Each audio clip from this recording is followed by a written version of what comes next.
ఆంధ్రప్రదేశ్ రాష్ట్రంలో గతంలో జగన్మోహన్ రెడ్డి గారు ముఖ్యమంత్రి అయిన తర్వాత ఒక అక్రమ నిర్మాణం అయినటువంటి ప్రజావేదికను కూల్చినప్పుడు జగన్మోహన్ రెడ్డి గారు విధ్వంసాలతోనే తన పాలన మొదలుపెట్టారని చెప్పి మా ప్రభుత్వం మీద విమర్శలు చేశారు.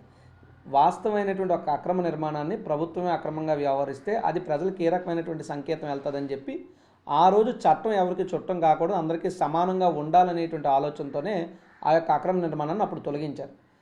కానీ ఈరోజు వైఎస్ఆర్ కాంగ్రెస్ పార్టీకి సంబంధించినటువంటి తాడేపల్లిలో ఉన్నటువంటి నిర్మాణం దాదాపు పూర్తి కావస్తున్నటువంటి నిర్మాణాన్ని అధికారులు వచ్చి తెల్లవారుజామున అప్పటికప్పుడు వచ్చి కూల్చివేయటం నిజంగా కక్ష సాధింపు చర్యగా ఈరోజు మేము దాన్ని చూస్తూ ఉన్నాం. ఎందుకంటే దీని మీద ఆల్రెడీ వైఎస్ఆర్ కాంగ్రెస్ పార్టీ న్యాయస్థానాన్ని ఆశ్రయించడం, న్యాయస్థానం కూడా చట్టపరంగానే వెళ్ళమని చెప్పడం జరిగింది. కానీ ఈరోజు కనీసం నిర్ణీత సమయం కూడా ఇవ్వకుండా చట్టపరంగా వెళ్ళటువంటి ఏమిటి, ఒక నోటీస్ ఇష్యూ చేయాలి, ఆ నోటీస్కి వారం రోజులు సమయం ఇవ్వాలి. ఇచ్చినటువంటి సమయంలో ఆ యొక్క బాధితుడో లేదంటే ఆ బిల్డింగ్ తాలూకా వ్యక్తి ఎవరైతే ఉంటారో వాళ్ళు ఇచ్చినటువంటి సమాధానం చూడాలి.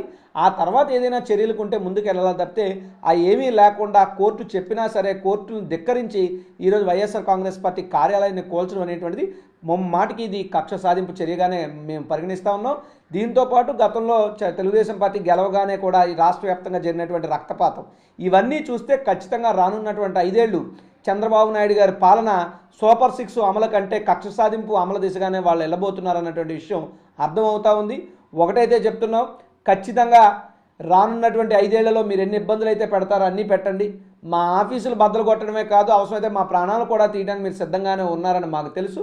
అయితే ప్రజల కోసం పోరాటం చేయడానికో ప్రజాస్వామ్యాన్ని కాపాడడానికో ప్రజాస్వామ్యంలో మీలాంటి యొక్క విద్రోహ శక్తులకు వ్యతిరేకంగా పోరాటం చేయడానికో మీ మాత్రం వెనకడుగు వెయ్యం.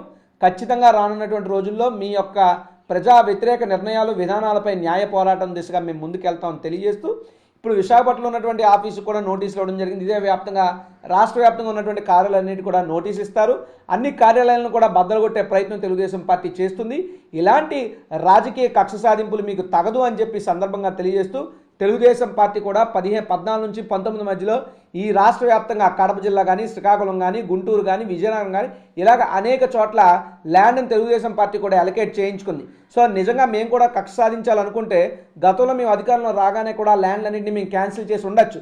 కానీ మేము ఏ రోజు రాజకీయాల్లో కక్షపూరితంగానో చేయలేదు, ప్రజాస్వామ్యబద్ధంగానే చేసాం. కానీ ఈరోజు తెలుగుదేశం ప్రభుత్వం ఆ రకంగా చేయకపోవడం దురదృష్టకరంగా మేము భావిస్తున్నాం.